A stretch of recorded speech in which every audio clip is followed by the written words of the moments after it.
Welcome to quite possibly the most thorough defense and evaluation of Half His Age on the internet, because some of y'all started talking and you were wrong. Before I really kick off this video, I just want to say that I think that if you're comparing Half His Age to Lolita, you're wrong. You're so incredibly wrong. It's like comparing Dora and Narcos because they both have like ramen in it. I'm gonna do my best to get this in one shot. As a writer, I know when I'm cooking. As a reader, I always try to pay attention to how the author is like approaching the story, because I think that it's important to understand how something is executed. Something can have layers, even if it's like seemingly on the nose.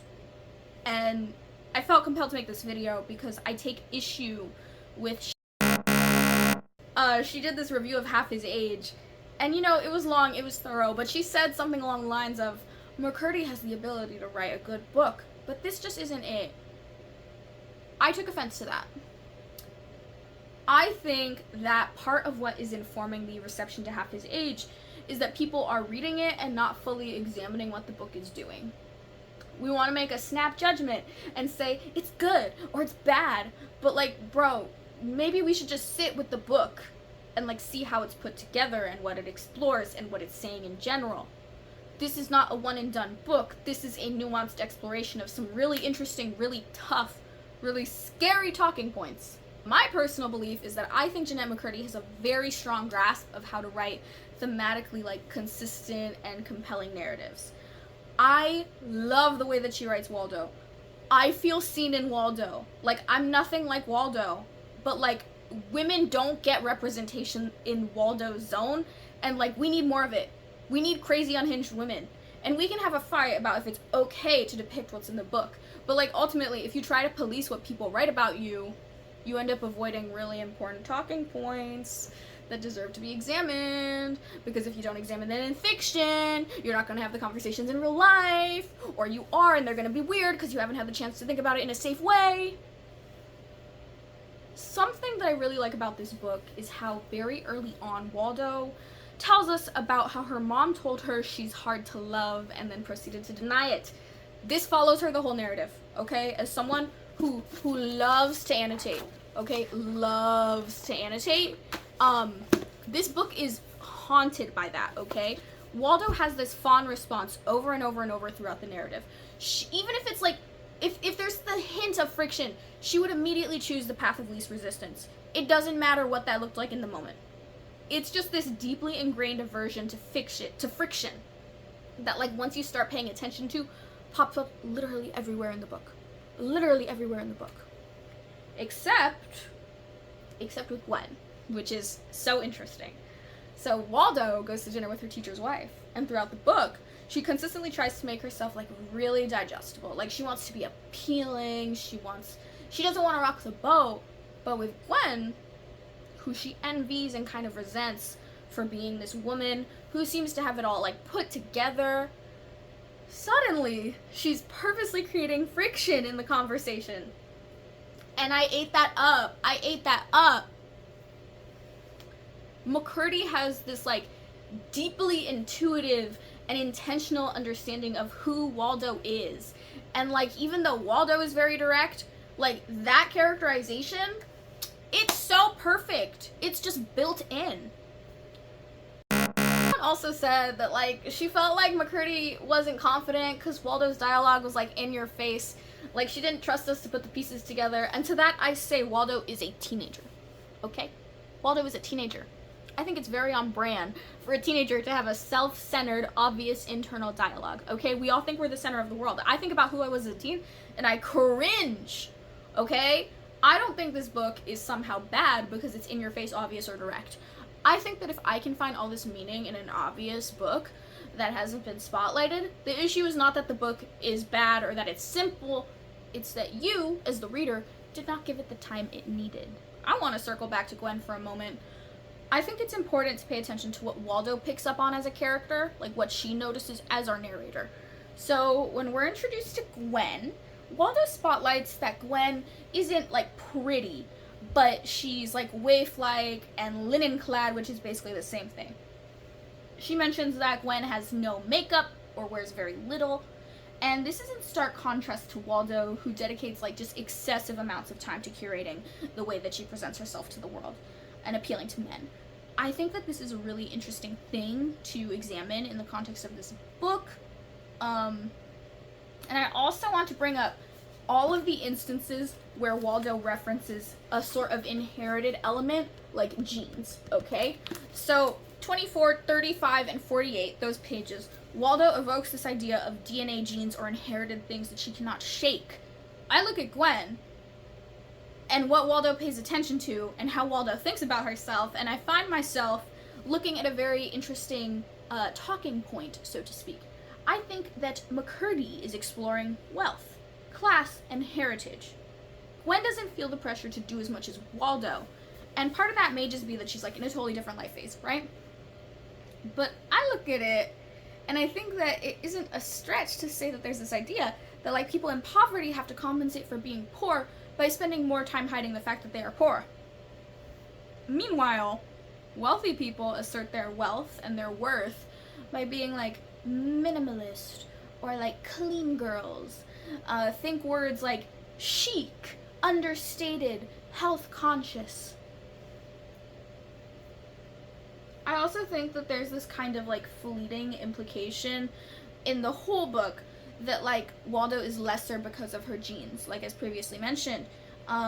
Unpacking that is so loaded. The specific quote that I'm thinking of is, "No one would ever know my genes just how I like it." But this is the thing, that it comes up 1, 2, 3, 4, 5 times, okay? And then she calls herself trailer trash or white trash at least 2 more times. But like, when she's talking about her mom, she mentions that her mom has the kind of dark circles that are from good old-fashioned genes, which is probably why she's starting to deal with them too. Page 48, they love genetically modified, shiny, bouncy, artificial curly hair. Page 78, rage that I was born with, dark circles that make me look sick, and rosacea that bursts when I least like it to, and thick chunky curls that won't behave. Curls with 4 different curl patterns, because I guess it's not good enough that I have unruly hair. I need to have 4 different types of unruly hair that don't go together. And then, when she's finally with Nolan, who I will get to eventually, she says that Nolan's dad looks like Nolan exactly 2.5+ decades further in time. Even has the same floppy mannerisms, the ones I attributed to Nolan not yet familiarizing himself with his recently grown body. But I guess he's just got floppy genes. I think that is like the last time we mentioned that specific idea of like genes. Like it gets evoked, but like I think that's like that's the last specific moment where I was like, DNA, generational stuff, yes. So going back to no one would ever know my genes just how I like it, Waldo is constantly aspiring to present herself as something other than what she is. And I do not judge her for that. I think we all do it, but it's also important to discuss, because Waldo mentions at one point how her mom probably like rationalizes her behavior because of her experiences as a kid, and it evokes this idea of like generational trauma tied to both like poverty and personal family dynamics. And what that makes me think of is, and I need to stay with me here, the Hunger Games. I think that if the poor truly have nothing, the rich will lean into visual extremes to differentiate themselves. And I think that if the poor have purchasing power, the opposite is true. I think then, in that situation, the rich will use their wealth to present themselves as like effortless, while spending infinitely more in ways the poor literally cannot. Like with skincare, gyms, or nonsense activities, like shopping at Erewhon. Like, what? They're not like differentiated by what they put on them, but rather what they do to maintain themselves physically. And you know, I don't know about y'all, isn't it interesting how they go so far as to like parody poorness? Like, yeah, I'll buy $1,000 shoes that are already like worn in, dirtied, and ugly. Hello? Like, it's this. So like when Franny calls Waldo's life harrowing, right? I think she's low-key touching on this idea of commodifying poorness. This idea that you can like appreciate it or treat it like a spectacle. But actually confronting it, no. No, people don't do that. I also think that when Waldo looks at Corky's Instagram and sees like all those perfect images, it kind of shows that like Gwen is not above the performance either. Nobody is. But Gwen gets to relax about it. For Waldo, it's a fight for survival. And, you know, I'm just going to leave it there for now. But if y'all have any thoughts on that, I would love to hear them. I would love to hear them. We live in the most performative century in the universe. So, I think that on a second read, the dynamic between Corgi and Waldo is, like, infinitely more sinister. The first time that I read it, I was just kind of trying to grasp the story. I wasn't making any snap judgments or any, like, calls or anything. I was just, like, experiencing the narrative and, like, I'm like, I'll think about it later. So, later is here, and on a second read, the first 2 chapters set that Waldo accepts dishonesty. She expects it, she anticipates it. So when Corgi is honest, she latches onto that and is drawn to that, and going forward, she offers up her struggle on a silver platter. The I Am From poem is simple, it's reasonable, and I think that, like, I've probably done it. You know what I mean? Like, that particular assignment makes sense in a high school. However, the issue is that afterwards, once Waldo spotlights her struggle, he uses assignments to low-key farm for information, or at least that's what I think. That's what I think he's doing. Page 25. He's impressed. He likes me. He sees me. Girl, what he sees is a victim. And I think that the next writing assignment is completely and totally deranged. Like, knowing how their dynamic plays out, it's totally deranged. A personal essay that explores our point of view at 3 separate ages of our childhood? Girl, no. I don't like it. That assignment does not look normal to me. It looks like a predator farming for information. That's just me. That's just my take. That's my opinion. There's not really much to work with there. That's just what I think. And, like, I guess you could have some deniability because it's like, oh, it's an exploration of how your priorities change at different points in your life. But, like, he's literally just inviting her to trauma dump. He's seen what she's done before. That's how I read that. And that's my hill to die on. He gets this look into her psyche, and then later he leverages it against her. Okay? There's this thing that happens, right? After Franny is basically like, oh yeah, your life must be really harrowing. That's why he said that about your assignment. Waldo freaks out. She goes to Corgi. She's like, you only said that because, like, my life is harrowing. And he's like, no. And then, like, long story short, the fight kind of peters out. And he, like, affirms her, winds her down a little bit by being like, no, I think you're very talented or whatever. And then Waldo, you know, there's this exchange at the very end of their conversation where he's like, I have to get going, and his bag breaks. And, like, he's talking about the bag, and the bag is definitely, like, a metaphor for him and women, right? Basically, his wife is like, get rid of the bag, and he's like, no. And Waldo kind of is like, oh, because you can't get rid of it, right? Just a thought, right? She's like, oh, because you can't get rid of it. And he's like, no, because I want to keep it. He's quoting her assignment at her, okay? No. Don't like it. Don't like it. Also, keep in mind that Corgi is the one who, like, is responsible for, like, all of the momentum in their relationship. Corgi is the one who is seeking her out several times over. He's the one who invites her for dinner. He calls her phone number that she added at the end of the email, which he should have just deleted. But, of course, he kept it, and he calls her drunk. On a holiday. What? He invites her on a walk. He shares personal information about himself. He affirms how, like, the truth is so important, and then tells her that she's wrong for trying to make a move on him. Sir, you're the one who, you literally set this up. So, he does this several times over, okay? Where Waldo pursues, and then he crosses a line, and then he twists it around to make her feel bad. Especially at the end of the narrative. Quote unquote, you're an adult when you want me to leave my family, and a kid when you want to leave me. Mind you, Waldo wanted to break things off when she realized that this wasn't working for her. She wanted to cut their losses and quit. But Corgi left his family without Waldo lifting a finger. Okay? And now he has the audacity to be like, you're responsible for why I left my wife. Like, no, dude. You made that decision. Okay? You made that decision. It did not have to get this messy. Like, the only reason it got this messy is because of you. Because of you. Okay, Waldo's crazy too. But, like, it got this messy because of him. Okay? There were multiple inputs, and he was one of them. I also think that, like, toward the end of the book, we circle back to this offhand comment that was, like, directed toward Franny. This idea of poverty rubbing off, right? So, Waldo mentioned that when Franny came in for a tampon once, and, like, she felt so insecure about everything to do with her home. Like, girl, I've been there. I feel that. I think it's really interesting to think about Corgi's lifestyle before he divorced Gwen and after he divorced Gwen. Because, like, Gwen elevated him low-key. There was this aspect of, like, performance, but he benefited from it in a way that was different from Waldo trying to mask herself and her poverty. When Gwen is in his life, his relationship with food is like a holier-than-thou thing. You know what I mean?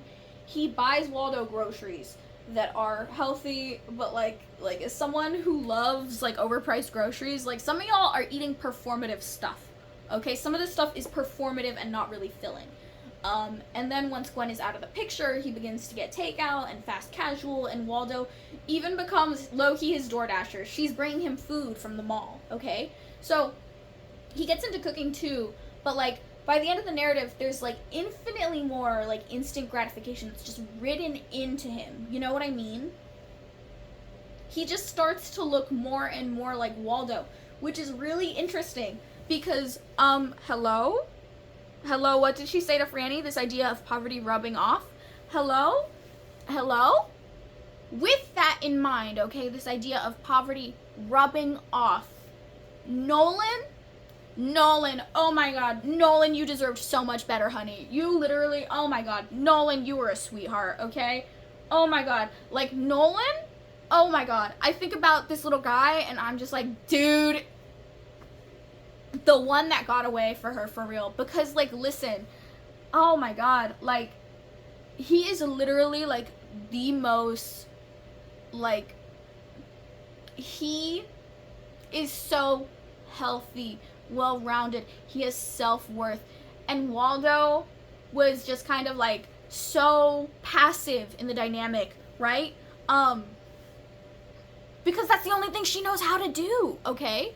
And I think about it, and, like, when he came to take her to prom, did you pick up on how he literally came to her apartment? Like, no hesitation. Waldo didn't even pick up on any judgment or anything. Admittedly, she was thinking about Corgi. But, like, do you know what I mean? Like, bro, he literally came to her apartment that she was insecure about. He was not afraid or judgmental about this idea of her being poor. Like, oh my god. Like, I think about Nolan, and I'm just like, ugh, girl, he was the greenest flag for you. He was the greenest flag. And you know what? He walked away. Good for him. That being said, in my head, I'm manufacturing an AU where, like, things went differently. Have you realized that, like, I started reading from a script, and then, like, I didn't finish the script, so now I'm just kind of saying what's in my brain? Brothers, I am back again with another interjection, okay? Like, I was just minding my own business, and I started thinking about it, and I was like, wait, I never mentioned this. Hear me out. Something that I found really compelling throughout the whole novel is Waldo's relationship with her body during acts of intimacy, and specifically with Nolan. Something really interesting that she kind of brings up is, she says something along the lines of, she's never actually had an experience that didn't involve some degree of, like, softness, okay? So she's basically saying it's the opposite of soft. He's very invested in the moment. And I had this thought where I was like, girl, has every partner that you've been with not actually been into it too? Is that what's happening here? But basically, I think about this book and I feel that it is well executed, okay? There are so many moments where I think, wow, the pattern is repeating. It's a snake eating its own tail, okay? I think that this book, and admittedly, I need to reread Caramelo. Caramelo scares me though. Like the first time I read it, I was like, I'm not mentally equipped for this, okay? This is about generational trauma. It's about being like Mexican. It's about like, well, it's about all this stuff. It's about repeating the cycle. I'm not here for it. This is giving Caramelo. This book is sophisticated. It is interesting. It is compelling. It is enrichment. You can read it repeatedly and keep finding things that matter. For me, this book is an opportunity to sit and use my brain, okay? And I love that. I think it's great. That's why I had to make this video, because I just think it's so, like, crazy and, I just think it's so crazy that people who literally, like, see, I'm late to the party because I was too busy preparing for the party, okay? I had to read this book twice before I felt ready to talk about it and write 4 pages of stuff because I needed to give it the attention and TLC that it needed. So when I see people who like make these videos and they have this cut and dry, it's bad, it's good, I don't know what to think of it, and I'm just like, why didn't you read it a second time? My mentality is that I would rather read the book once, read the book twice, read it 3 times, understand it, make the connections, give it the attention and discretion it deserves, and then come online and talk about it. Because I would not be talking about this book if I read it, went, I don't get it, and then put it down. Are you kidding me? I don't know how to feel about like the booktube ecosystem now, because I think that most of the people who have read this book that I have watched videos on did not actually like try to analyze it. I think they just read it and they pushed through it and they wanted the views because it's like a controversial book, because nobody is actually reading the book. Everyone is just seeing the words and they're like, wow, this is like, guys, can we read?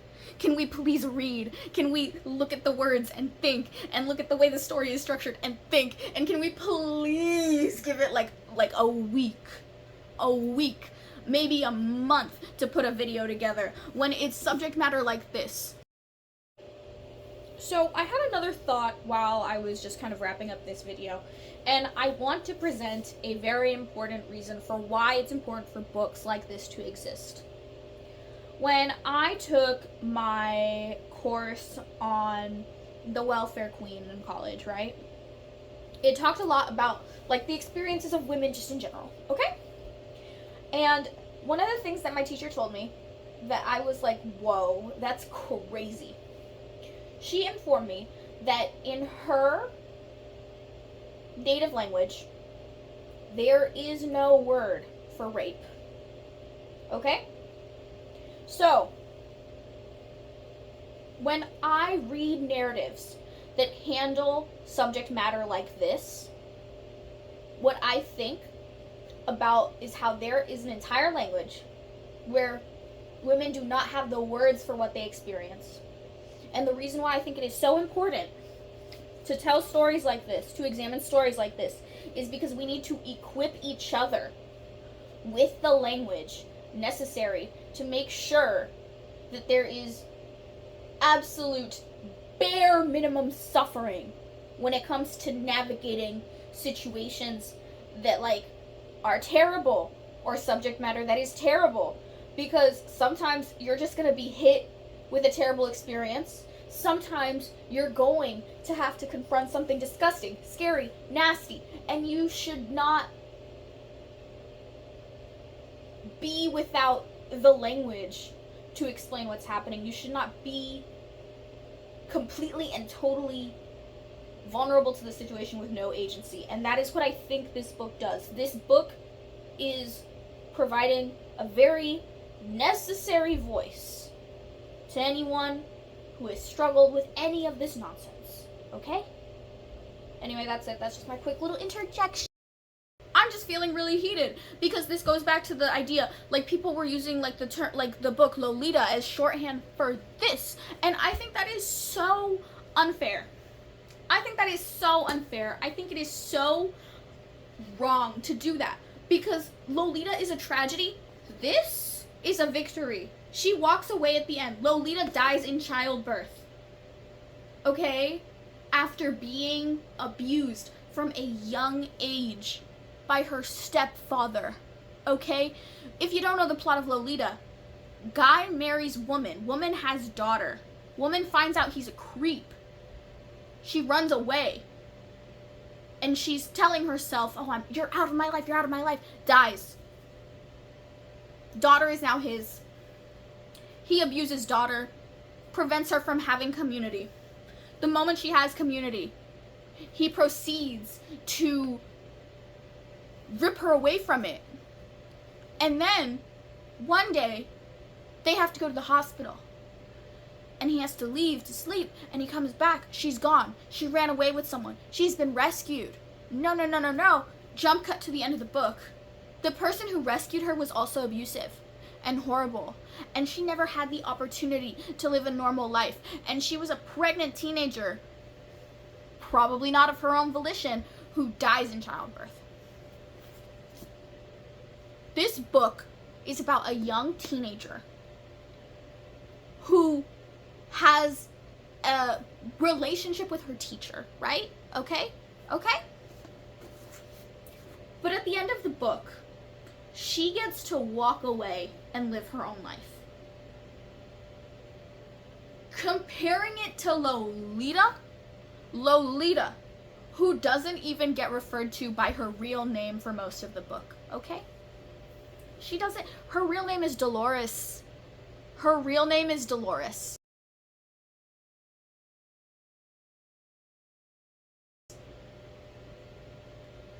And the cherry on top is the guy who abused her in Lolita. I genuinely feel so strongly about this. I feel so mad about this. The guy who literally, like, ruined her life and took away her childhood. He didn't even get arrested because he took away her childhood. He got arrested because he killed another guy who abused her. Like, she never got justice. She just died. And it makes me so mad.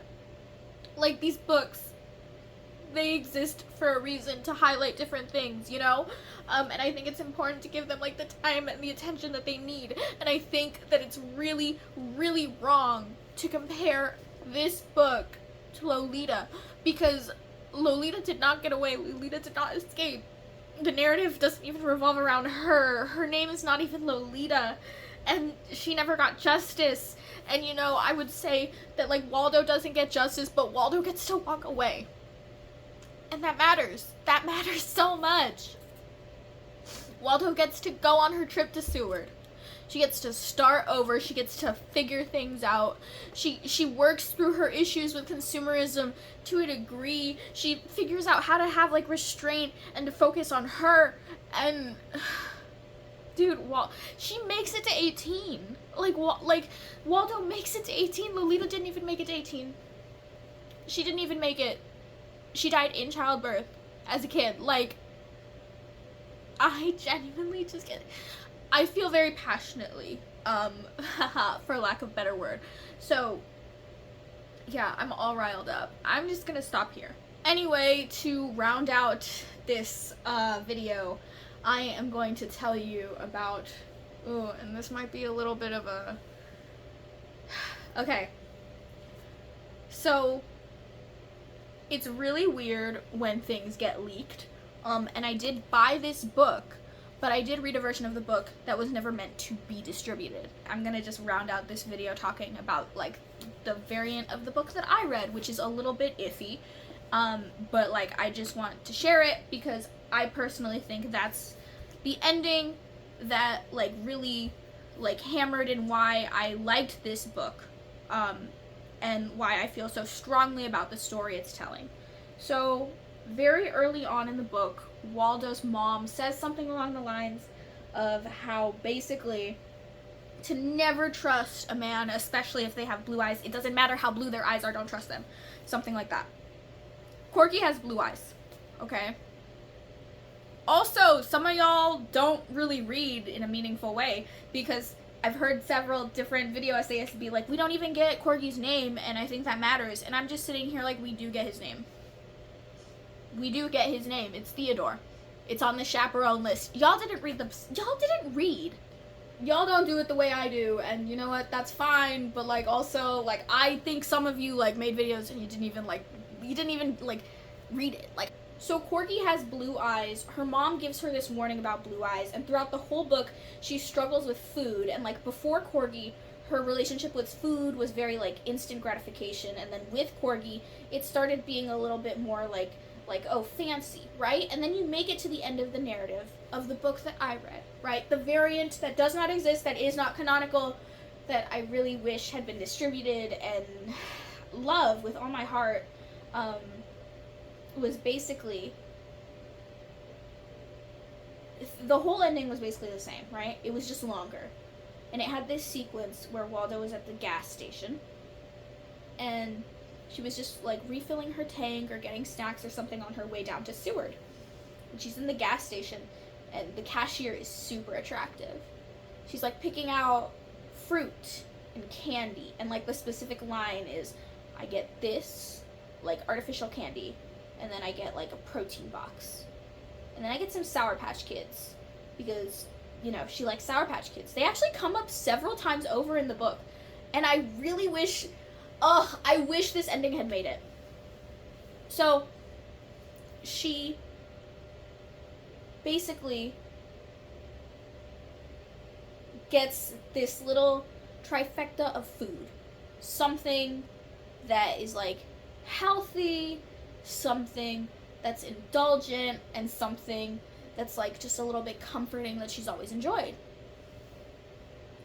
Goes up to the cashier, and her internal monologue is basically, dang, this dude is attractive, and he has really blue eyes, and he is like literally like cashing her out or whatever, and he offers his phone number. So Waldo thinks he's attractive. He is expressing interest, and instead of like making an instant decision, she tells him, maybe on my drive back. And you know, you could probably go two different ways with that, but I was obsessed with that because it reflected how her relationship with like food changed. It reflected how her relationship with men changed, because she didn't like jump at the opportunity. She said, you know what? I will think about it. I will make the call after I think about it. And like, this whole book has been about like repression and like making choices in the moment, or like not thinking about the future. And like, in this moment, she's giving him a half yes, half no, but you can read into it in so many different ways. Because is she saying, I'll think about it, like maybe I'll come back and maybe it'll be on my terms? Or is she saying, actually, I'm saying no, and I'm walking away, and I'm gonna live my life, and I'm not gonna give this dude my time or energy? Either way, it reflects this change in her character that is so like compelling and satisfying. And like, I really, like, I got thrown for a loop when I first watched the video essays, because I was like, what are y'all talking about? I thought the ending was so good. And then I read this one and I was like, oh, we were literally in different realities. Okay, my bad. Anyway, yeah, let me know y'all's thoughts on Half His Age, because as you can tell, I have very strong opinions. I think this book is good. I think Waldo is a nuanced and interesting protagonist. I really, really, really don't like the way that a lot of people have approached reviewing the book, and I think that this is low-key like a classic. I think that this is really, really good, and I hope that maybe this video attracts people who have also like scrutinized the book the way that I have and really dug into it. Like, honestly, consider this comment section a spot to like talk about this book. Okay? Like, if you ever read this book, and if you have thoughts on this book, if you have annotations, feel free to just drop it in the comments section, because I want to know what you think, because I think this book is good, and I really do think that we should give McCurdy her flowers, because this is a good book. She doesn't have a good book in her because I'm holding it in my hands. Okay, I think I got it all out of my system. And notice how I didn't take 2 years to have a mid-take in a video. Like, I'm just saying, like, I did not take 2 years to say, I think the book was okay. Like, guys, like, just, if you actually dig into a book, oftentimes, you have, like, a lot to say in a lot smaller space. You can say more by doing less. Like, some of y'all don't need to be making 30-hour-long video essays. Like, I love you to pieces. Keep doing it. It's great background noise. But also, I'm just sitting here like, guys, can we have, like, succinct and interesting and, like, deep takes that do not take a million years to put together? Anyway, yeah, thanks for watching my video essay. Let me know if you want me to review any other books. I finished Tender is the Flesh, and I really liked Tender is the Flesh. I have many thoughts on Tender is the Flesh. It feels really weird to talk about now, post files, but, you know, it is what it is. Let me know if you have any book recommendations, and I shall see y'all around next time. Bye!